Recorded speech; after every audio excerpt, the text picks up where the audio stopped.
चोरी हुई बाइक और आम आदमी की बेबसी, एक सच्ची घटना पर आधारित कहानी। सुरेश और राजेश दो सगे भाई थे। सुरेश बड़ा भाई था, समझदार, शांत और जिम्मेदारी निभाने वाला। वहीं राजेश छोटा था, थोड़ा जल्दबाज और सीधा सादा। उनके पिता मोहन जी गांव के मेहनती किसान थे, जिनकी पूरी जिंदगी खेत, परिवार और इज्जत के सहारे चलती थी। घर में एक ही बाइक थी, जो मोहन जी की मेहनत की कमाई से खरीदी गई थी और पूरे परिवार के लिए बहुत कीमती थी। एक साधारण सुबह जो भारी बन गई एक दिन की बात है। सुबह के करीब 8 बजे राजेश अपने पिता की बाइक लेकर खेत की ओर निकला। रास्ते में खेत से कुछ पहले उसने बाइक सड़क के किनारे खड़ी कर दी। आसपास सन्नाटा था, कोई खास आवाज नहीं, बस हवा में पेड़ों की सरसराहट थी। राजेश निश्चिंत होकर खेत के काम में लग गया। करीब 1 घंटे बाद जब वह वापस लौटा तो उसकी आंखें बाइक को ढूंढने लगीं, लेकिन बाइक वहां थी ही नहीं। राजेश पहले तो समझा कि शायद उसने बाइक गलत जगह खड़ी कर दी होगी। वह इधर उधर देखने लगा, सड़क के दोनों ओर गया, आसपास के खेतों तक झांक लिया। दिल की धड़कन तेज होने लगी, पसीना निकल आया। नहीं, ऐसा कैसे हो सकता है? धीरे धीरे उसके मन में डर बैठ गया। बाइक चोरी हो गई है। घर में पसरा सन्नाटा, घबराया हुआ राजेश सीधे घर पहुंचा। हाफते हुए उसने अपने पिता मोहन जी और बड़े भाई सुरेश को सारी बात बता दी। ये सुनते ही घर में सन्नाटा छा गया। मोहन जी की आंखों में चिंता साफ दिख रही थी। वह बाइक उनके लिए सिर्फ एक साधन नहीं थी, बल्कि उनकी मेहनत की पहचान थी। सुरेश ने खुद को संभालते हुए कहा, पहले अच्छे से ढूंढ लेते हैं, बिना पक्का हुए कुछ मत सोचो। 25 किलोमीटर की बेकार तलाश सुरेश ने बिना देर किए आसपास पता करना शुरू किया।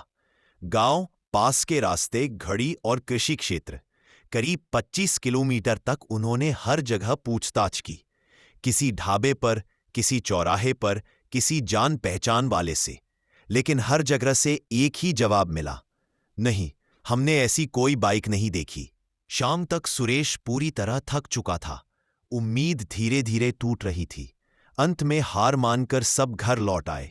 अब यह लगभग तय हो गया था कि बाइक चोरी हो चुकी है।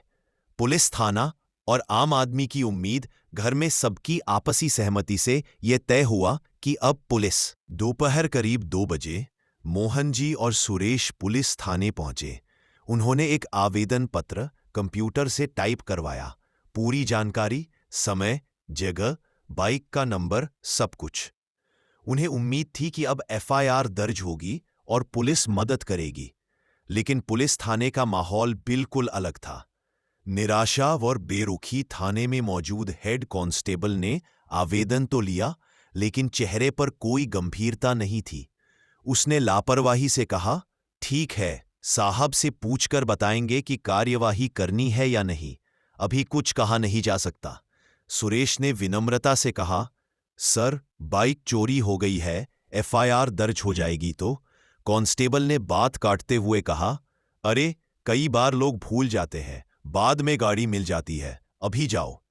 मोहन जी और सुरेश को समझ आ गया कि सामान्य आदमी की बात यहां ज्यादा मायने नहीं रखती। वे भारी मन से थाने से बाहर आ गए। पहला दिन यूं ही निराशा में खत्म हो गया। अगले दिन दोपहर करीब 4 बजे घर में अचानक एक अनजान नंबर से कॉल आया। फोन करने वाले ने कहा, आप मोहन जी के घर से बोल रहे हैं? आपकी एक बाइक यहां खड़ी है, काफी देर से कोई लेने नहीं आया। सुरेश के दिल की धड़कन तेज हो गई। उसने तुरंत बाइक का रंग और मॉडल पूछा। जवाब सुनते ही उसे यकीन हो गया, वह उनकी ही बाइक थी। सुरेश और राजेश तुरंत बताए गए स्थान पर पहुंचे। वहां सड़क से थोड़ा हटकर वही बाइक खड़ी थी, बिल्कुल सुरक्षित। राजेश की आंखों में खुशी के आंसू आ गए। मोहन जी ने राहत की सांस ली। सबको लगा जैसे कोई बड़ा बोझ उतर गया हो, लेकिन यही सुरेश से एक बड़ी गलती हो गई। उत्साह और राहत में उसने सोचा कि पुलिस को बता देना चाहिए। उसने तुरंत थाने में फोन कर दिया। सुरेश, सर, हमारी बाइक मिल गई है। उधर से जो जवाब आया उसने माहौल बदल दिया। हेड कांस्टेबल कठोर आवाज में, अभी के अभी बाइक लेकर थाने पहुंचो। बिना पुलिस के कैसे बरामद की? चोरी का मामला है। सुरेश की खुशी पल भर में चिंता में बदल गई। उसे समझ नहीं आ रहा था कि सच बोलना उसकी गलती कैसे बन गया। अब बाइक मिल चुकी थी, लेकिन परेशानी अभी खत्म नहीं हुई थी। सुरेश के माथे पर पसीना आ गया। उन्होंने सोचा था कि पुलिस को सूचित करके वे उन्हें धन्यवाद देंगे, लेकिन इसके बजाय वे एक और झंझट में फंस गए। अब उन्हें बाइक लेकर पुलिस थाने जाना था, जहां शायद उन्हें और पूछताछ या जुर्माने का सामना करना पड़े।